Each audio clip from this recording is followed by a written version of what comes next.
ನಮಸ್ಕಾರ. ನಮ್ಮ ಧನುರ್ಮಾಸ ಸತ್ಸಂಗದ 2ನೇ ದಿನಕ್ಕೆ ಸ್ವಾಗತ. ಲಕ್ಷ್ಮೀನಾಥ ಸಮಾರಂಭಾಂ ನಾಥಯಾಮುನ ಮಧ್ಯಮಾಂ ಅಸ್ಮದಾಚಾರ್ಯ ಪರ್ಯಂತಾಂ ವಂದೇ ಗುರುಪರಂಪರಾಂ. ಯೋ ನಿತ್ಯಮಚ್ಯುತ ಪದಾಂಬುಜ ಯುಗ್ಮ ರುಗ್ಮ ವ್ಯಾಮೋಹತಸ್ತದಿತರಾಣಿ ತೃಣಾಯ ಮೇನೆ ಅಸ್ಮದ್ಗುರೋರ್ಭಗವತೋಸ್ಯ ದಯೈಕ ಸಿಂಧೋಃ ರಾಮಾನುಜಸ್ಯ ಚರಣೌ ಶರಣಂ ಪ್ರಪದ್ಯೆ. ಶ್ಲೋಕಗಳನ್ನು ಹೇಳೋಣ. ಆಪದಾಮಪಹರ್ತಾರಂ ದಾತಾರಂ ಸರ್ವಸಂಪದಾಂ ಲೋಕಾಭಿರಾಮಂ ಶ್ರೀರಾಮಂ ಭೂಯೋ ಭೂಯೋ ನಮಾಮ್ಯಹಂ. ಯತ್ರ ಯತ್ರ ರಘುನಾಥಕೀರ್ತನಂ ತತ್ರ ತತ್ರ ಕೃತಮಸ್ತಕಾಂಜಲಿಂ ಬಾಷ್ಪವಾರಿ ಪರಿಪೂರ್ಣಲೋಚನಂ ಮಾರುತಿಂ ನಮತ ರಾಕ್ಷಸಾಂತಕಂ. ಕೂಜಂತಂ ರಾಮ ರಾಮೇತಿ ಮಧುರಂ ಮಧುರಾಕ್ಷರಂ ಆರುಹ್ಯ ಕವಿತಾ ಶಾಖಾಂ ವಂದೇ ವಾಲ್ಮೀಕಿ ಕೋಕಿಲಂ. ವೇದ ವೇದ್ಯೆ ಪರೇ ಪುಂಸಿ ಜಾತೆ ದಶರಥಾತ್ಮಜೆ ವೇದ ಪ್ರಾಚೇತ ಸಾದಾಸೀತ್ ಸಾಕ್ಷಾತ್ ರಾಮಾಯಣಾತ್ಮನ. ನಿನ್ನೆ ಸತ್ಸಂಗದಲ್ಲಿ ನಾವು ಹೇಗೆ ವಾಲ್ಮೀಕಿ ಋಷಿಗಳು ರತ್ನಾಕರ್ ಅಂತ ದರೋಡೆಖೋರ ವಾಲ್ಮೀಕಿ ಋಷಿ ಆದ್ರು ಅನ್ನೋದನ್ನ ನೋಡಿದ್ವಿ. ಇವತ್ತಿನ ಸತ್ಸಂಗದಲ್ಲಿ ಹೇಗೆ ಈ ಶ್ರೀಮದ್ ರಾಮಾಯಣದ ರಚನೆ ಆಯ್ತು ಅನ್ನೋದ್ರ ಬಗ್ಗೆ ನೋಡೋಣ. ಈಗ ವಾಲ್ಮೀಕಿ ಋಷಿಗಳು ಬಿಠೂರ್ ಅನ್ನೋ ಜಾಗದಲ್ಲಿ, ಅದು ಉತ್ತರ ಪ್ರದೇಶದ ಕಾನ್ಪುರ್ ಹತ್ರ ಇರೋ ಜಾಗ, ಇವತ್ತು ನಾವು ಅಲ್ಲಿ ಹೋಗಿ ನೋಡ್ಬೋದು. ಆ ಆಶ್ರಮದಲ್ಲಿ ಅವರ ಶಿಷ್ಯ ಭರದ್ವಾಜ ಅಂತ ಅವ್ರ ಜೊತೆ ಅಲ್ಲಿ ವಾಸ ಮಾಡ್ತಾ ಇದ್ರು. ಒಂದಿನ ಅಲ್ಲಿ ನಾರದ ಮುನಿಗಳು ಬರ್ತಾರೆ. ಅವರಲ್ಲಿ ಬಂದಾಗ ವಾಲ್ಮೀಕಿ ಅವರು ಅವರನ್ನ ಮಾತಾಡಿಸ್ತಾರೆ. ಆಗ ಈ ಶ್ಲೋಕದಿಂದ ಪ್ರಾರಂಭ ಆಗುತ್ತೆ ರಾಮಾಯಣ. ತಪಸ್ವಾಧ್ಯಾಯ ನಿರತಂ ತಪಸ್ವಿ ವಾಗ್ವಿದಾಂಬರಂ ನಾರದಂ ಪರಿಪಪ್ರಚ್ಛ ವಾಲ್ಮೀಕಿರ್ಮುನಿಪುಂಗವಂ. ಸೊ ಈ ತಪಸ್ವಿಯಾದ ವಾಲ್ಮೀಕಿಯವರು ನಾರದ ಮುನಿಗಳನ್ನ ಮಾತಾಡಿಸ್ತಾರೆ. ಅವರು ಪ್ರಶ್ನೆ ಕೇಳ್ತಾರೆ. ಯಾವ ನಾರದ ಮುನಿ? ಯಾರು ಬಹಳ ತಪಸ್ಸಲ್ಲಿ ಇದ್ದಿದ್ದಾರೆ, ಯಾರು ತಪಸ್ವಿಯಾಗಿದ್ದಾರೆ, ಮತ್ತೆ ಯಾರು ವೇದಗಳನ್ನೆಲ್ಲ ಅಧ್ಯಯನ ಮಾಡಿ ಅದರ ಜ್ಞಾನ ಎಲ್ಲ ಸಂಪೂರ್ಣವಾಗಿ ಪಡ್ಕೊಂಡಿದ್ದಾರೆ, ಯಾರಲ್ಲಿ ಅತಿಯಾದ ವಾಕ್ಚಾತುರ್ಯ ಇದೆ, ಮತ್ತು ಅವರು ಮುನಿಪುಂಗವರು ಅಂದ್ರೆ ಎಲ್ಲಾ ಋಷಿ ಮುನಿಗಳಲ್ಲಿ ಶ್ರೇಷ್ಠರಾದಂಥ ನಾರದರನ್ನ, ಇಷ್ಟೆಲ್ಲ ಗುಣಗಳಿವೆ ನಾರದ ಮುನಿಗೆ, ಅವರನ್ನ ವಾಲ್ಮೀಕಿ ಅವರು ಪ್ರಶ್ನೆ ಕೇಳ್ತಾರೆ. ಏನ್ ಈ ಪ್ರಶ್ನೆ ಅವ್ರು ಕೇಳೋದು? ಕೋನ್ವಸ್ಮಿನ್ ಸಾಂಪ್ರತಂ ಲೋಕೆ ಗುಣವಾನ್ ಕಶ್ಚ ವೀರ್ಯವಾನ್ ಧರ್ಮಜ್ಞಶ್ಚ ಕೃತಜ್ಞಶ್ಚ ಸತ್ಯವಾಕ್ಯೋ ದೃಢವ್ರತಃ. ಸೊ ಅವ್ರು ಕೇಳ್ತಾರೆ, ಈ ಸಾಂಪ್ರತ್ ಕಾಲದಲ್ಲಿ, ಈಗಿನ ಕಾಲದಲ್ಲಿ ಯಾರು ಪ್ರಪಂಚದಲ್ಲಿ ಅಂಥ ವ್ಯಕ್ತಿ ಯಾರಾದ್ರೂ ಇದ್ದಾರಾ ಯಾರಲ್ಲಿ ಈ ಎಲ್ಲಾ ಗುಣಗಳು ಇದೆ? ಗುಣವಾನಾಗಿರ್ಬೇಕು, ವೀರನಾಗಿರ್ಬೇಕು, ಧರ್ಮಜ್ಞನಾಗಿದ್ದಾನೆ, ಧರ್ಮವನ್ನೇ ಪಾಲಿಸ್ಕೊಂಡು ಹೋಗ್ತಾನೆ, ಕೃತಜ್ಞನಾಗಿದ್ದಾನೆ, ಸತ್ಯವಾಕ್ಯನಾಗಿದ್ದಾನೆ, ಸದಾ ಸತ್ಯವನ್ನೇ ಮಾತಾಡೋನು, ಮತ್ತು ದೃಢವಾಗಿ ಇದ್ದಾನೆ, ಅವನ ಕಾರ್ಯದಲ್ಲಿ ದೃಢವಾಗಿದ್ದಾನೆ. ಇಷ್ಟು ಕೇಳ್ತಾರೆ. ಇನ್ನ ಮುಂದೆ ಕೆಲವು ಗುಣಗಳ ಬಗ್ಗೆನೂ ವಿಚಾರ ಮಾಡ್ತಾರೆ. ಚಾರಿತ್ರೇಣ ಚ ಕೋಯುಕ್ತಃ ಸರ್ವಭೂತೇಷು ಕೋ ಹಿತಃ ವಿದ್ವಾನ್ ಕಃ ಕಃ ಸಮರ್ಥಶ್ಚ ಕಶ್ಚೈಕ ಪ್ರಿಯದರ್ಶನಃ. ಯಾರಲ್ಲಿ ಉತ್ತಮವಾದ ಚರಿತ್ರ ಇದೆ, ಯಾರು ಎಲ್ಲಾ ಜೀವರಾಶಿಗಳಿಗೂ ಹಿತವನ್ನೇ ಆಸೆ ಪಡ್ತಾನೆ, ಯಾರು ವಿದ್ವಾನಾಗಿದ್ದಾನೆ, ಯಾರಲ್ಲಿ ಅತಿಯಾದ ಸಾಮರ್ಥ್ಯ ಇದೆ, ಯಾರು ನೋಡಕ್ಕೂ ಬಹಳ ಪ್ರಿಯವಾಗಿದ್ದಾನೆ, ಪ್ರಿಯದರ್ಶನನಾಗಿದ್ದಾನೆ ಅಂತ ಹೇಳ್ತಾರೆ. ಇನ್ನ ಮುಂದೆ ಇನ್ನ ಕೆಲವು ಗುಣಗಳ ಬಗ್ಗೆ ಹೇಳ್ತಾರೆ. ಆತ್ಮವಾನ್ ಕೋ ಜಿತ ಕ್ರೋಧೋ ದ್ಯುತಿಮಾನ್ ಕೋ ನಸೂಯಕಃ ಕಸ್ಯ ಬಿಭ್ಯತಿ ದೇವಾಶ್ಚ ಜಾತರೋಷಸ್ಯ ಸಂಯುಗೆ. ಯಾರು ಆತ್ಮವಾನ್ ಆಗಿದ್ದಾನೆ, ಆತ್ಮವಾನ್ ಅಂದ್ರೆ ಯಾರಲ್ಲಿ ನಿಯಂತ್ರಣ, ಸ್ವನಿಯಂತ್ರಣ ಜಾಸ್ತಿ ಇದೆ, ಯಾರಲ್ಲಿ ಜಿತಕ್ರೋಧ ಅಂದ್ರೆ ಅವನ ಕ್ರೋಧವನ್ನೇ ಅವನ್ ಗೆದ್ದಿದ್ದಾನೆ, ಕೋಪ ಬರದೇ ಇರೋ ತರ ಒಂದು ಸ್ಥಿತಿಯನ್ನ ಹೊಂದಿದ್ದಾನೆ, ಯಾರು ದ್ಯುತಿಮಾನ್ ಅಂದ್ರೆ ಕಾಂತಿಪೂರ್ವಕವಾಗಿದ್ದಾನೆ, ಯಾರಲ್ಲಿ ಅಸೂಯೆ ಇಲ್ಲ, ಯಾರಲ್ಲಿ ಅಸೂಯೆ ಅನ್ನೋ ದುರ್ಗುಣ ಇಲ್ಲ, ಮತ್ತೆ ಯಾರನ್ನ ದೇವತೆಗಳು ಕೂಡ ಯಾರಿಂದ ಹೆದರ್ತಾರೆ, ಇಂಥ ಒಬ್ಬ ವ್ಯಕ್ತಿ ಯಾರಾದ್ರೂ ಒಂದೇ ವ್ಯಕ್ತಿಯಲ್ಲಿ ಈ ಎಲ್ಲಾ ಗುಣಗಳು ಇರುವಂಥ ವ್ಯಕ್ತಿ ಯಾರಾದ್ರೂ ಈಗಿನ ಲೋಕದಲ್ಲಿ, ಈಗಿನ ಕಾಲದಲ್ಲಿ ಇದಾರಾ ಅಂತ ವಾಲ್ಮೀಕಿ ಕೇಳ್ತಾರೆ. ಸೊ ಇಲ್ಲಿ ನಾವು ನೋಡಿದ್ರೆ 16 ವಿಷಯಗಳನ್ನ, 16 ಗುಣಗಳನ್ನ ಇಲ್ಲಿ ಕೇಳಿದ್ದಾರೆ. ಅದು ಅವ್ರದ್ದು ಏನ್ ರಿಕ್ವೈರ್ಮೆಂಟು, ಒಬ್ಬ ವ್ಯಕ್ತಿನಲ್ಲೇ ಇದೆಲ್ಲ ಇರಬೇಕು ಅಂತ. ನಾವು ಜ್ಯೋತಿಷ್ ಶಾಸ್ತ್ರದಲ್ಲಿ ಹೇಳ್ತಾರೆ, ಚಂದ್ರನಿಗೆ 16 ಕಲೆಗಳು. ಅದೇ ರೀತಿ ಈ ಎಲ್ಲಾ ಗುಣಗಳು ಒಬ್ಬ ವ್ಯಕ್ತಿಯಲ್ಲಿ ಇದೆಯಾ ಅಂತ ಕೇಳ್ತಾರೆ. ನಮಗ್ ಗೊತ್ತಿದೆ ಏನ್ ಹೇಳೋರಿದ್ದಾರೆ ನಾರದ ಮುನಿ ಅಂತ. ಅದಕ್ಕೆ ರಾಮ, ಶ್ರೀರಾಮನಲ್ಲಿ ಇದೆಲ್ಲ ಗುಣಗಳಿದೆ. ಅದಕ್ಕೆ ಹೇಗೆ 16 ಕಲೆಗಳು ಚಂದ್ರನಲ್ಲಿದೆಯೋ, ರಾಮನಲ್ಲಿ, ಶ್ರೀರಾಮನಲ್ಲಿ ಈ ಎಲ್ಲಾ ಗುಣಗಳಿರೋದ್ರಿಂದ ನಾವು ಅವರನ್ನ ರಾಮಚಂದ್ರ ಅಂತ ಹೇಳ್ತೀವಿ. ಸೊ ಇವಾಗ ವಾಲ್ಮೀಕಿ ಕೇಳಿರೋ ಈ 16 ಗುಣಗಳು ಯಾವುದು? ಗುಣವಾನ್, ವೀರ್ಯವಾನ್, ಧರ್ಮಜ್ಞ, ಕೃತಜ್ಞ, ಸತ್ಯವಾಕ್ಯ, ದೃಢವ್ರತ, ಚಾರಿತ್ರವಾನ್, ಸರ್ವಭೂತೇಷು ಹಿತ, ವಿದ್ವಾನ್, ಸಮರ್ಥ, ಪ್ರಿಯದರ್ಶನ, ಆತ್ಮವಾನ್, ಜಿತಕ್ರೋಧ, ದ್ಯುತಿಮಾನ್, ಅನಸೂಯಕ, ಬಿಭ್ಯತಿ ದೇವ. ಸೊ ಇದೆಲ್ಲ ಕ್ವಾಲಿಟೀಸ್ ಯಾರಲ್ಲಿದೆ, ಗುಣಗಳು ಯಾರಲ್ಲಿವೆ ಅಂತ ವಾಲ್ಮೀಕಿ ಅವ್ರು ಕೇಳ್ತಾ ಇದ್ದಾರೆ. ಈಗ ನಾರದ್ ಮುನಿಗಳಿಗೆ ಗೊತ್ತಿದೆ, ಅವ್ರಿಗೆ ಉತ್ತರ ಅವ್ರು ವಿಚಾರ ಮಾಡ್ಬೇಕಾಗಿಲ್ಲ, ಹುಡುಕ್ಬೇಕಾಗಿಲ್ಲ. ಆದ್ರೂ ಒಂದು ಕ್ಷಣ ಅವರು ಮೌನವಾಗ್ಬಿಡ್ತಾರೆ. ಯಾಕೆ ಅವ್ರು ಮೌನ ಆಗ್ತಾರೆ? ವಿಚಾರ ಮಾಡಕ್ಕಂತ ಅಲ್ಲ, ಅವರು ಈ ಎಲ್ಲಾ ಗುಣಗಳಿರೋ ಆ ಪ್ರಭು ಶ್ರೀರಾಮಚಂದ್ರನನ್ನ ನೆನೆಸ್ಕೊಂಡು ಅವ್ರ ಮನಸ್ಸು ಒಂಥರ ಉಕ್ಕಿ ಬರುತ್ತೆ, ಅವರಲ್ಲಿ ಭಾವ ಜಾಗೃತಿ ಆಗುತ್ತೆ. ಅದರಿಂದ ಅವ್ರು ಒಂದು ಕ್ಷಣ ಮೌನವಾಗಿ ಬಿದ್ಬಿಟ್ಟು ಆಮೇಲೆ ಅವ್ರ ಮುಂದೆ ಹೇಳ್ತಾರೆ. ಈಗ ವಾಲ್ಮೀಕಿ ಋಷಿ ಕೇಳಿರೋ ಉತ್ತರಕ್ಕೆ ನಾರದ ಮುನಿಗಳು, ಅವ್ರು ಕೇಳಿರೋ ಪ್ರಶ್ನೆಗೆ ನಾರದ ಮುನಿಗಳು ಉತ್ತರ ಕೊಡ್ತಾರೆ. ಅವ್ರು ಹೇಳ್ತಾರೆ, ಇಕ್ಷ್ವಾಕು ವಂಶ ಪ್ರಭವೋ ರಾಮೋ ನಾಮ ಜನೈಶ್ರುತಃ ನಿಯತಾತ್ಮ ಮಹಾವೀರ್ಯೋ ದ್ಯುತಿಮಾನ್ ಧೃತಿಮಾನ್ ವಶಿ. ಇಕ್ಷ್ವಾಕು ವಂಶದಿಂದ ಒಬ್ರು ಬಂದ್ರು, ಅವರನ್ನ ಎಲ್ರೂ ರಾಮ ಅಂತ ಕರೀತಾರೆ. ಅವರು ಈ ತರ ಇದ್ದಾರೆ, ಅವರಲ್ಲಿ ಆತ್ಮ ಸಂಯಮ ಇದೆ, ಅವರು ವೀರನಾಗಿದ್ದಾರೆ, ಅವರಲ್ಲಿ ದ್ಯುತಿ ತುಂಬಿಕೊಂಡಿದೆ, ಅವರು ಕಾಂತಿವಂತರಾಗಿದ್ದಾರೆ, ಅವರು ಧೃತಿಯಲ್ಲಿ ನಿಂತಿದ್ದಾರೆ, ಅವರಲ್ಲಿ ಯಾವ ದೋಷಗಳು ಇಲ್ಲ, ಮತ್ತು ಅವ್ರಿಗೆ ಸಂಪೂರ್ಣ ಅವರ ಇಂದ್ರಿಯಗಳ ಮೇಲೆ, ಅವರ ಮನಸ್ಸಿನ ಮೇಲೆ, ಬುದ್ಧಿಯ ಮೇಲೆ ಅವ್ರಿಗೆ ಸಂಪೂರ್ಣ ನಿಯಂತ್ರಣ ಇದೆ, ಅವ್ರಿಗೆ ವಶದಲ್ಲಿ ಇಟ್ಕೊಂಡಿದ್ದಾರೆ ಇವೆಲ್ಲಗಳನ್ನು ಅಂತ ಹೇಳ್ತಾರೆ. ಮತ್ ಇದೇ ರೀತಿಯಲ್ಲಿ ಮುಂದೆ ಇನ್ನೊಂದು 32 ಶ್ಲೋಕಗಳಲ್ಲಿ ನಾರದ ಋಷಿಗಳು ಏನ್ ಮಾಡ್ತಾರೆ, ಇದೆಲ್ಲ ವರ್ಣನೆ ಮಾಡ್ತಾರೆ. ಯಾವ ಗುಣಗಳು ಇವಾಗ ವಾಲ್ಮೀಕಿ ಕೇಳಿದ್ರೋ ಅದೆಲ್ಲ ಹೇಗೆ ರಾಮನಲ್ಲಿದ್ದೆ, ಆ ಗುಣಗಳಿದ್ದಾವೆ ಅಂತ ಹೇಳ್ತಾರೆ. ಮುಂದೆ ಹೋಗ್ತಾ ಸಂಪೂರ್ಣ ರಾಮಾಯಣದ ಕಥೆಯನ್ನೇ ಅವರು ವಾಲ್ಮೀಕಿ ಋಷಿಗೆ ಹೇಳ್ತಾರೆ. ರೈಟ್ ಫ್ರಮ್ ದ ಸ್ಟಾರ್ಟ್, ಅಂದ್ರೆ ರಾಮನ ಜನ್ಮ ಹೇಗಾಯ್ತು, ಅಲ್ಲಿಂದ ಹಿಡಿದು ರಾವಣ ವಧವಾಗಿ ರಾಮ ಹೇಗೆ ಅಯೋಧ್ಯೆಗೆ ಮತ್ತೆ ಬಂದು ಅವರ ಪಟ್ಟಾಭಿಷೇಕ ನಡೆಯುತ್ತೆ, ಅಲ್ಲಿಯ ತನಕ ಎಲ್ಲವನ್ನು ಸಂಕ್ಷಿಪ್ತವಾಗಿ ನಾರದ ಮುನಿಗಳು ಹೇಳ್ತಾರೆ. ಇದೆಲ್ಲ ಹೇಳುವಾಗ ನಾರದ ಮುನಿಗಳ ಮನಸ್ಸಲ್ಲಿ ಒಂದು ವಿಚಾರ ಬರುತ್ತೆ, ಇದು ಎಷ್ಟು ಅದ್ಭುತವಾದ ಒಂದು ಚರಿತ್ರ, ಎಷ್ಟು ಮಹತ್ತಾದ ಚರಿತ್ರ ಇದು.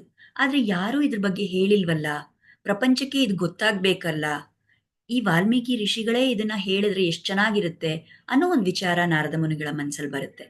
ಅವ್ರು ಇದೆಲ್ಲ ಹೇಳ್ಬಿಟ್ಟು ಅವ್ರು ಹೊರಟೋಗ್ತಾರೆ. ಅದಾದ್ಮೇಲೆ ಮುಂದೆ ಈಗ ಮಧ್ಯಾಹ್ನದ ಸಮಯ ಆಯ್ತು, ವಾಲ್ಮೀಕಿ ಋಷಿ ಅವ್ರ ಅನುಷ್ಠಾನ ಎಲ್ಲ ಮಾಡ್ಬೇಕು. ಅದಕ್ಕಂತ ಅವರು ಭಾರದ್ವಾಜ ಅವ್ರ ಶಿಷ್ಯರನ್ನ ಕರ್ಕೊಂಡು ತಮಸಾ ನದಿ ಹತ್ರ ಹೋಗ್ತಾರೆ. ಅಲ್ಲಿ ಸ್ನಾನ ಮಾಡಿ ಅನುಷ್ಠಾನ ಎಲ್ಲ ಮುಗಿಸಿ ಅವರು ಒಂದು ತೋಟದಿಂದ ನಡ್ಕೊಂಡು ಬರ್ತಾ ಇರ್ತಾರೆ. ಆಗ ಒಂದು ತುಂಬಾ ಸುಂದರವಾದ ದೃಶ್ಯವನ್ನ ಅವ್ರು ಕಾಣ್ತಾರೆ. ಅಲ್ಲಿ 2 ಕ್ರೌಂಚ ಪಕ್ಷಿಗಳು, ಒಂದು ಗಂಡು ಪಕ್ಷಿ, ಒಂದು ಹೆಣ್ಣು ಪಕ್ಷಿ. ಆ ಪಕ್ಷಿಗಳಲ್ಲಿ ತುಂಬಾ ಸುಖವಾಗಿ ಅತ್ಯಂತ ಪ್ರೀತಿಯಿಂದ ಒಬ್ಬರ ಜೊತೆ ಒಬ್ರು ಇರ್ತಾರೆ. ಆ ಸಮಯದಲ್ಲಿ ಸಡನ್ ಆಗಿ ಅಲ್ಲಿ ಬಂದ್ಬಿಟ್ಟು ಒಂದು ಬೇಟೆಗಾರ ಬಂದು ಒಂದು ಬಾಣವನ್ನ ಹಾಕ್ತಾನೆ.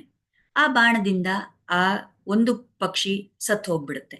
ಅದನ್ನ ನೋಡಿ ಆ ಇನ್ನೊಂದು ಪಕ್ಷಿ ಬಹಳಷ್ಟು ದುಃಖ ಪಡುತ್ತೆ, ಕೂಗಾಡುತ್ತೆ. ಇದ್ ನೋಡಿದ ತಕ್ಷಣ, ಈ ಒಂದು ದೃಶ್ಯ ನೋಡಿದ ತಕ್ಷಣ ವಾಲ್ಮೀಕಿಯ ಮನಸ್ಸಲ್ಲಿ ತುಂಬಾ ದುಃಖ ಆಗುತ್ತೆ. ಅತ್ಯಂತ ಆ ದುಃಖದಿಂದ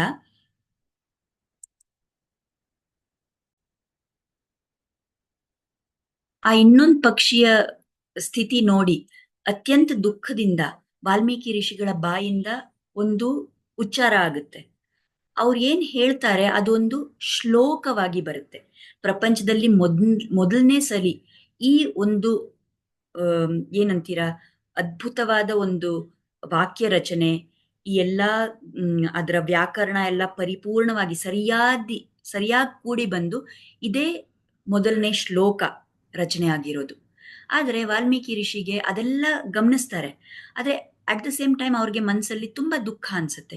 ಅಯ್ಯೋ! ಈ ತರ ನನ್ ಶ್ಲೋಕ ಬಂತು ನನ್ ಬಾಯಿಂದ. ಆದ್ರೆ ಅದೊಂಥರ ಈ ಆ ಬೇಟೆಗಾರನ್ನ ಶಾಪ ಹಾಕ್ದಂಗ್ ಬಂತಲ್ಲ ಅಂತ ಅವ್ರು ಅನ್ಕೋತಾರೆ.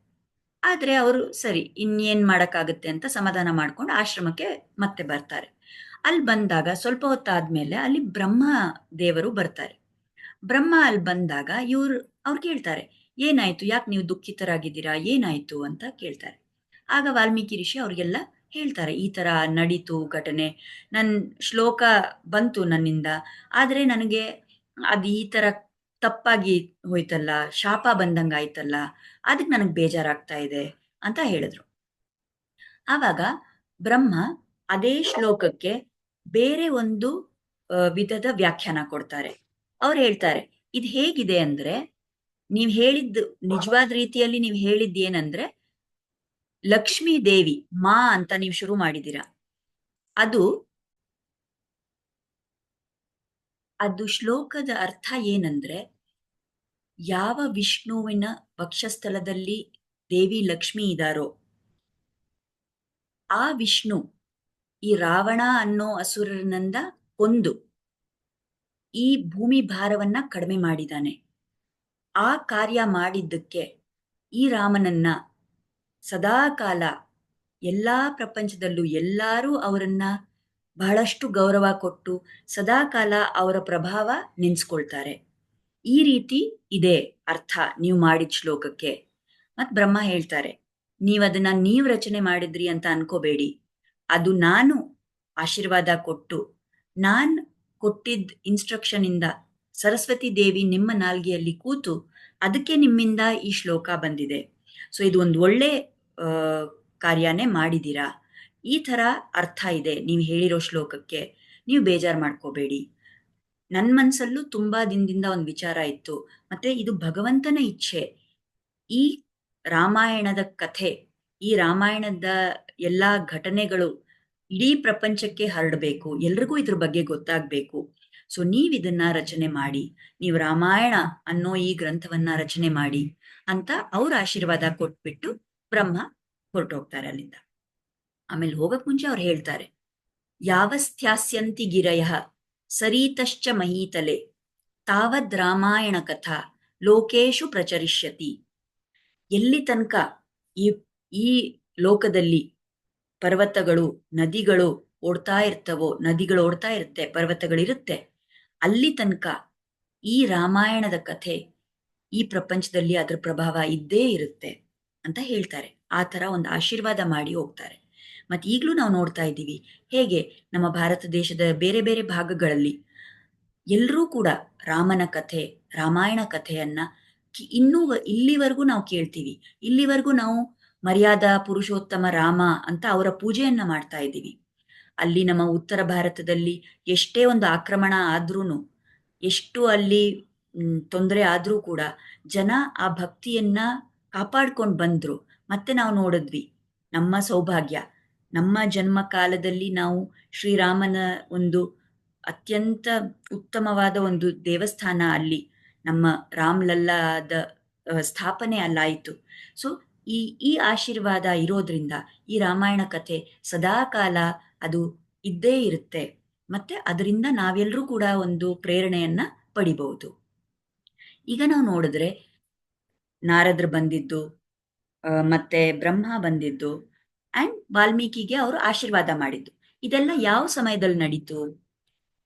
ಶ್ರೀರಾಮರು ರಾವಣ ವಧ ಮಾಡಿ ಅಯೋಧ್ಯೆಗೆ ಮತ್ತೆ ಬಂದು ಅವ್ರ ಪಟ್ಟಾಭಿಷೇಕ ಆಗಿತ್ತು. ಅವ್ರು ರಾಜ್ಯ ಆಳ್ತಾ ಇದ್ರು. ಆ ಸಮಯದಲ್ಲಿ ಇದೆಲ್ಲ ನಡೀತು. ಈ ವಾಲ್ಮೀಕಿ ಹತ್ರ ಬಂದು ಇವರೆಲ್ಲ ಹೇಳಿದ್ರು.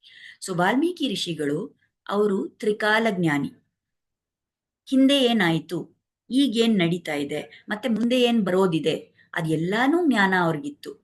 ಅವರ ಮನಸ್ಸಿನ ಕಣ್ಣಿನಿಂದ ಅವ್ರಿಗೆ ಈ ದರ್ಶನ ಸಿಗ್ತಾ ಇತ್ತು. ಏನ್ ಆಗಿದೆ, ಏನ್ ಆಗ್ತಾ ಇದೆ, ಮುಂದೆ ಏನಾಗೋದಿದೆ ಅದೆಲ್ಲಾನು ಅವ್ರಿಗೆ ಕಂಡು ಬಂತು. ಅದೇ ಪ್ರಕಾರ ಅವರು ರಾಮಾಯಣದ ರಚನೆಯನ್ನ ಮಾಡಿದ್ರು. ಈಗ ಮುಂದೆ ಏನ್ ನಡೆಯೋದಿದೆ ಅದನ್ನೂ ಅವ್ರು ಬರೆದ್ರು. ಅದನ್ನೇ ನಾವು ರಾಮಾಯಣದ ಉತ್ತರಕಾಂಡ ಅಂತ ಹೇಳ್ತೀವಿ.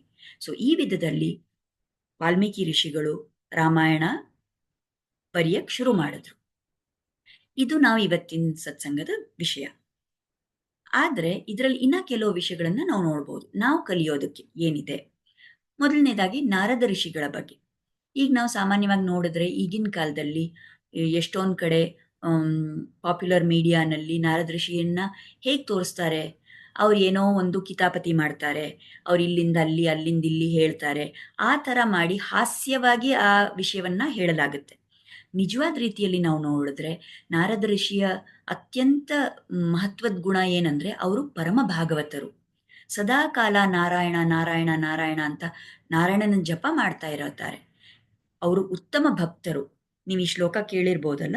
ಪ್ರಹ್ಲಾದ ನಾರದ ಪರಾಶರ ಪುಂಡರೀಕ ವ್ಯಾಸಾಂಬರೀಷ ಶುಕ ಶೌನಕ ಭೀಷ್ಮದಾಲ್ಭ್ಯಾನ್ ಭೀಷ್ಮಾಂಗದಾರ್ಜುನ ವಸಿಷ್ಠ ವಿಭೀಷಣಾನೀಂ ಪುಣ್ಯಾನಿಮಾನ್ ಪರಮ ಭಾಗವತಾಂ ಸ್ಮರಾಮಿ.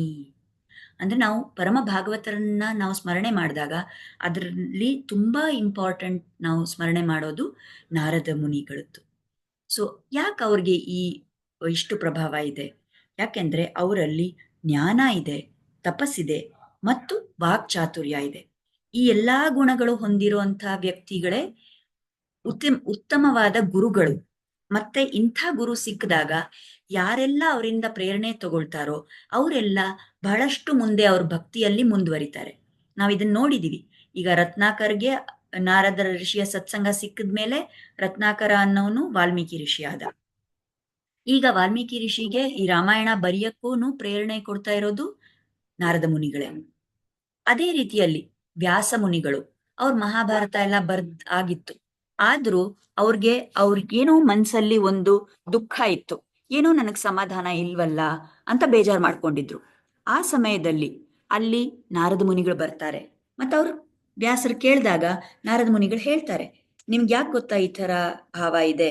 ಯಾಕೆಂದ್ರೆ ಮಹಾಭಾರತದಲ್ಲಿ ನೀವು ಬೇರೆ ಎಲ್ಲ ಏನೇನೋ ಹೇಳಿದೀರಾ, ಎಲ್ಲಾ ವಿಷಯಗಳನ್ನು ಹೇಳಿದ್ದೀರಾ, ಆದ್ರೆ ಭಗವಂತನ ಬಗ್ಗೆ ಕಡಿಮೆನೆ ಹೇಳಿದ್ದೀರಾ. ನೀವು ಇನ್ನೊಂದು ರಚನೆ ಮಾಡಿ ಅದರಲ್ಲಿ ಸಂಪೂರ್ಣವಾಗಿ ಭಗವಂತನ ಬಗ್ಗೆನೇ ಹೇಳಿ, ಆವಾಗ ನಿಮ್ಗೆ ಒಂದು ಮನೋಶಾಂತಿ ಸಿಗುತ್ತೆ ಅಂತ ಹೇಳ್ತಾರೆ. ಅದರಿಂದ ಪ್ರೇರಣೆ ಪಡೆದು ವ್ಯಾಸರು ಶ್ರೀಮದ್ ಭಾಗವತವನ್ನ ರಚನೆ ಮಾಡಿದ್ರು, ಆ ಪುರಾಣವನ್ನ ಮಾಡಿದ್ರು. ಇನ್ನೊಂದು ನಾವು ಉದಾಹರಣೆ ನೋಡ್ಬೇಕಂದ್ರೆ ಧ್ರುವ ಯಾವಾಗ ತಪಸ್ ಮಾಡ್ತೀನಿ ಅಂತ ಹೊರಟ್ನೋ ಆಗ ನಾರದ ಮುನಿಗಳು ಬಂದು ಅವನ್ಗೆ ಆ ದ್ವಾದಶಾಕ್ಷರಿ ಮಂತ್ರವನ್ನ ಉಪದೇಶ ಮಾಡಿ ಹೇಗೆ ಧ್ಯಾನ ಮಾಡಬೇಕು ಅಂತ ಹೇಳ್ಕೊಟ್ಟಿದ್ದು ನಾರದ ಮುನಿಗಳೇ. ಪ್ರಹ್ಲಾದ ಅವ್ರ ತಾಯಿ ಕಯಾದು ಅವರ ಗರ್ಭದಲ್ಲಿದ್ದಾಗ ಆ ಸಮಯದಲ್ಲೂ ಕೂಡ ನಾರದರ ಸತ್ಸಂಗ ಸಿಕ್ಕಿ ನಾರದರು ಹೇಳಿದ ಕತೆ ಎಲ್ಲ ಕೇಳಿಸ್ಕೊಂಡು ಭಗವಂತನ ಮಹಿಮೆ ಎಲ್ಲ ಕೇಳಿಸ್ಕೊಂಡು ಅವನು ಅತಿ ಉತ್ತಮವಾದ ಭಕ್ತನಾಗಿ ಅವನು ಜನ್ಮ ಪಡೆದ. ಇದೇ ರೀತಿ ನಳಕುಬೇರ, ಮಣಿಗ್ರೀವ, ಪ್ರಾಚೀನ ಬರಿ ಇಂಥ ಎಷ್ಟೊಂದು ವ್ಯಕ್ತಿಗಳ ಜೀವನದಲ್ಲಿ ನಾರದ ಮುನಿಗಳೇ ಅಲ್ಲಿ ಒಂದು ಏನಂತೀವಿ ಮಾರ್ಗದರ್ಶಕರಾಗಿ ಗುರುಗಳಾಗಿ ಅವ್ರಿಗೆಲ್ಲ ಸಹಾಯ ಮಾಡಿದ್ರು ಭಕ್ತಿಯಲ್ಲಿ ಮುಂದುವರಿಯೋದಕ್ಕೆ. ನಾವು ಕೂಡ ಪ್ರಾರ್ಥನೆ ಮಾಡೋಣ, ನಾರದ ಮುನಿಗಳ ಪ್ರಭಾವ ನಮ್ಮ ಜೀವನದಲ್ಲೂ ಇರಲಿ. ಅವರು ಇಷ್ಟೆಲ್ಲ ಭಗವತ್ ಭಕ್ತಿ ಮಾಡ್ತಾರೆ, ಅದರಿಂದ ನಾವು ಕೂಡ ಒಂದು ಇನ್ಸ್ಪೈರ್ ಆಗಿ ನಮಗೂ ಒಂದು ಮೋಟಿವೇಶನ್ ಸಿಕ್ಕಿ ನಾವು ಕೂಡ ಇನ್ನ ಭಗವದ್ ಭಕ್ತಿಯನ್ನ ಒಳ್ಳೆ ರೀತಿಯಲ್ಲಿ ಮಾಡೋ ತರ ನಮಗ್ ಅವರ ಆಶೀರ್ವಾದ ಸಿಗ್ಲಿ ಅಂತ ಪ್ರಾರ್ಥಿಸ್ಕೊಳ್ಳೋಣ. ಇದೇ ತರ ಇನ್ನೊಂದು ವಿಷಯ ನಾವು ನೋಡ್ಬೇಕಂದ್ರೆ, ಇವಾಗ ನಾವು ನೋಡಿದ್ವಿ ಇವತ್ತಿನ ಸತ್ಸಂಗದಲ್ಲಿ ಶ್ರೀರಾಮನಲ್ಲಿ 16 ದಿವ್ಯ ಗುಣಗಳಿವೆ ಅಂತ. ಅವ್ರನ್ನ ಮರ್ಯಾದಾ ಪುರುಷೋತ್ತಮ ಅಂತ ಹೇಳ್ತೀವಿ. ಅವರಲ್ಲಿ 16 ಗುಣಗಳನ್ನ ವ್ಯಾಖ್ಯೆ ಆಗಿದೆ ಅಲ್ಲ, ಎಲ್ಲ ಕಡೆ ಹೇಳ್ತಾರೆ. ಸೊ ಈ 16 ಗುಣಗಳಲ್ಲಿ ನಾವು ನೋಡಿದ್ರೆ ಮೊದಲನೇದಾಗಿ ನಾರದ ಮುನಿಗಳು ಹೇಳಿದ್ದು ಅವರ ಯಾವ ಒಂದು ಗುಣ ಅಂದ್ರೆ ಗುಣವಾನ್ ಅಂತ. ಗುಣವಾನ್ ಅಂದ್ರೆ ಗುಣದಿಂದ ತುಂಬಿರೋನು ಅಂತ. ಈ ಒಂದು ಕ್ವಾಲಿಟಿಗೆ ನಮ್ಮ ಶ್ರೀ ವೈಷ್ಣವ ಆಚಾರ್ಯರು ಒಂದು ತುಂಬಾ ಡಿಫ್ರೆಂಟ್ ಆಗಿ ಒಂದು ಯುನೀಕ್ ಆಗಿ ಒಂದು ವ್ಯಾಖ್ಯೆಯನ್ನ ಕೊಟ್ಟಿದ್ದಾರೆ. ಅವ್ರೇನ್ ಹೇಳ್ತಾರೆ ಅಂದ್ರೆ, ಈ ಗುಣವಾನ್ ಅನ್ನೋ ಶಬ್ದ ಯಾವ ಒಂದು ಗುಣವನ್ನ ತೋರಿಸುತ್ತೆ? ಭಗವಂತನಲ್ಲಿ ಇರುವಂತ ಸೌಶೀಲ್ಯ ಅನ್ನೋ ಗುಣವನ್ನ ಇದು ತೋರಿಸುತ್ತೆ. ಏನಿದು ಸೌಶೀಲ್ಯ ಅನ್ನೋ ಗುಣ ಅಂದ್ರೆ, ಭಗವಂತ ಅವನು ಅವನು ಪರತ್ವ ಅನ್ನೋ ಒಂದು ಗುಣವನ್ನ ಹೊಂದಿದ್ದಾನೆ. ಅವನೇ ಈ ಬ್ರಹ್ಮಾಂಡ, ಎಲ್ಲಾ ಬ್ರಹ್ಮಾಂಡಕ್ಕೂ ಅವನು ರಾಜ. ಅವನೇ ಎಲ್ಲದಕ್ಕೂ ಕಂಟ್ರೋಲರ್. ಆದ್ರೆ ಇಷ್ಟು ಒಂದು ಉಚ್ಚ ಪದವಿನಲ್ಲಿದ್ರೂ ಕೂಡ ಇದೇ ಭಗವಂತ ರಾಮಾವತಾರದಲ್ಲಿ ಎಸ್ಪೆಷಲಿ ಎಷ್ಟೊಂದು ಕೆಳಮಟ್ಟದಲ್ಲಿ ಇರುವಂಥ ವ್ಯಕ್ತಿಗಳ ಜೊತೆ ಸಂಬಂಧ ಇಟ್ಕೊಂಡು ಅವರನ್ನ ನನ್ನ ಭ್ರಾತ, ನನ್ನ ಸಖ, ಇವರೆಲ್ಲ ನನ್ನ ಮಿತ್ರರು ಅಂತ ಅವ್ರ ಜೊತೆ ನಡೆಸ್ಕೊಳ್ತಾನೆ. ಇದು ನಾವು ಎಲ್ಲಿ ನೋಡ್ಬೋದು? ಗುಹಾ, ಅವನೊಂದು ನಿಷಾದ ರಾಜ ಅಲ್ವಾ? ಅವನು ಸಾಮಾನ್ಯವಾಗಿ ಈ ಕಾಡಲ್ಲಿರುವಂಥ ಒಬ್ಬ ವ್ಯಕ್ತಿ. ಅವನತ್ರ ಮಿತ್ರತೆ ಆಗುತ್ತೆ. ಸುಗ್ರೀವ ನೋಡಿದ್ರೆ ಅವನೊಂದು ಕಪಿ, ಅವನೊಂದು ವಾನರ, ಅವನತ್ರ ಫ್ರೆಂಡ್ಶಿಪ್ ಇಟ್ಕೋತಾರೆ ರಾಮರು. ವಿಭೀಷಣ ಅವನೊಂದು ಅಸುರ, ಆದ್ರೆ ಅವನನ್ನು ಕೂಡ ತಮ್ಮ ಆತ್ಮೀಯ ಸ್ನೇಹಿತನಾಗಿ ಇಟ್ಕೊಳ್ತಾರೆ ರಾಮ. ಈ ಕ್ವಾಲಿಟಿ ನಾವು ನೋಡಿದ್ರೆ, ಈ ಗುಣ ನೋಡಿದ್ರೆ, ಅವರು ಎಷ್ಟು ಒಂದು ಉಚ್ಚ ಪದವಿನಲ್ಲಿದ್ರೂ ಕೂಡ ಈ ನಾರ್ಮಲ್ಗಿಂತಾನೂ ಕೆಳ ಅಂತ ಹೇಳ್ಬೋದು ಅಂಥ ವ್ಯಕ್ತಿಗಳ ಹತ್ರ ಇಷ್ಟು ಒಂದು ಆತ್ಮೀಯತೆಯಿಂದ ನಡ್ಕೊಳ್ತಾರೆ. ಅದೇ ಈ ಸೌಶೀಲ್ಯ ಅನ್ನೋ ಗುಣ. ಈ ಗುಣದಿಂದಾನೇ ನಾವು ಧೈರ್ಯ ತಗೋಬಹುದು. ಯಾಕೆಂದ್ರೆ ಭಗವಂತ ಅವನ ಪರತ್ವ ಗುಣದಲ್ಲೇ ಇದ್ರೆ, ನಾನೇ ರಾಜ, ನಾನೇ ಈ ಎಲ್ಲದಕ್ಕೂ ನಾಯಕ ಅಂತ ಆ ಭಾವದಲ್ಲೇ ಇದ್ಬಿಟ್ರೆ ನಮಗೂ ಅವ್ರಿಗೂ ಒಂದು ಸಂಬಂಧನೇ ಕ್ರಿಯೇಟ್ ಆಗಲ್ಲ ಅಲ್ವಾ? ಆದ್ರೆ ಅವರಲ್ಲಿ ಈ ಸೌಶೀಲ್ಯ ಅನ್ನೋ ಗುಣ ಇರೋದ್ರಿಂದ ನಾವು ಎಷ್ಟೇ ತಪ್ಪು ಮಾಡಿದ್ರು ಅವ್ರು ನಮ್ಮನ್ನ ಕ್ಷಮಿಸಿ ನಮ್ಮನ್ನ ಹತ್ರಕ್ಕೆ ಸೇರಿಸ್ಕೊಳ್ತಾರೆ. ಈ ಒಂದು ಗುಣದಿಂದ ನಾವು ಧೈರ್ಯ ಪಡಿಬೇಕು. ನಾವು ಎಷ್ಟು ಪಾಪಿಷ್ಟ್ರು, ನಾವು ಎಷ್ಟೆಲ್ಲ ತಪ್ಪು ಮಾಡ್ತೀವಿ, ಆದ್ರೂ ಭಗವಂತ ನಮ್ಮನ್ನ ಖಂಡಿತ ನಾವು ಪ್ರಯತ್ನ ಪಟ್ಟು ಭಕ್ತಿ ನಮ್ದು ಹೆಚ್ಚಿಸ್ಕೊಳಕ್ ನಾವು ಪ್ರಯತ್ನ ಮಾಡಿದ್ರೆ, ನಾವು ಭಕ್ತಿಯಲ್ಲಿ ತೊಡಗಿದ್ರೆ ಅವ್ರು ಖಂಡಿತ ನಮ್ಮನ್ನ ಅವ್ರ ಹತ್ರಕ್ಕೆ ಸೇರಿಸ್ಕೊಳ್ತಾರೆ. ಮತ್ತೆ ನಮ್ಗೆ ಯಾವುದೋ ಒಂದು ಸಮಯದಲ್ಲಿ ಮೋಕ್ಷ ಕೊಟ್ಟೇ ಕೊಡ್ತಾರೆ. ಇದು ನಾವು ಧೈರ್ಯ ತಗೋಬಹುದು ಈ ಗುಣದಿಂದ. ಸೊ ಇವತ್ ನಾವು ರಾಮಾಯಣದ ರಚನೆ ಹೇಗೆ ಶುರುವಾಯಿತು ಅನ್ನೋದನ್ನ ನೋಡಿದ್ವಿ. ಮುಂದಿನ ಸತ್ಸಂಗದಲ್ಲಿ ನಾಳೆ ದಿನ ಇನ್ನ ಮುಂದೆ ಏನೇನ್ ನಡೆಯುತ್ತೆ, ಹೇಗೆ ದಶರಥ ರಾಜ ಇದ್ದ, ಅವ್ರಿಗೆ ಹೇಗೆ ಮಕ್ಕಳು ಹುಟ್ಟುತ್ತಾರೆ, ಅದೆಲ್ಲ ವಿಷಯ ಒಂದೊಂದಾಗಿ ನೋಡ್ತಾ ಬರೋಣ. ಈಗ ಕೃತಜ್ಞತೆಯನ್ನ ಸಲ್ಲಿಸೋಣ. ಶ್ರೀರಾಮ ಮತ್ತು ಗುರುಗಳ ಚರಣಗಳಲ್ಲಿ ಕೃತಜ್ಞತೆಯನ್ನು ಸಲ್ಲಿಸೋಣ. ಅವರ ಕೃಪೆಯಿಂದ ನಮ್ಗೆ ಈ ಅವಕಾಶ ಸಿಕ್ಕಿದೆ ಇದೆಲ್ಲ ರಾಮಾಯಣದ ಕಥೆ ಕೇಳೋ ಹಂಗೆ. ಅವರ ಆಶೀರ್ವಾದ ಸದಾ ನಮ್ಮ ಮೇಲೆ ಇರಲಿ ಅಂತ ಪ್ರಾರ್ಥಿಸ್ಕೊಳ್ಳೋಣ. ನಮಸ್ಕಾರ.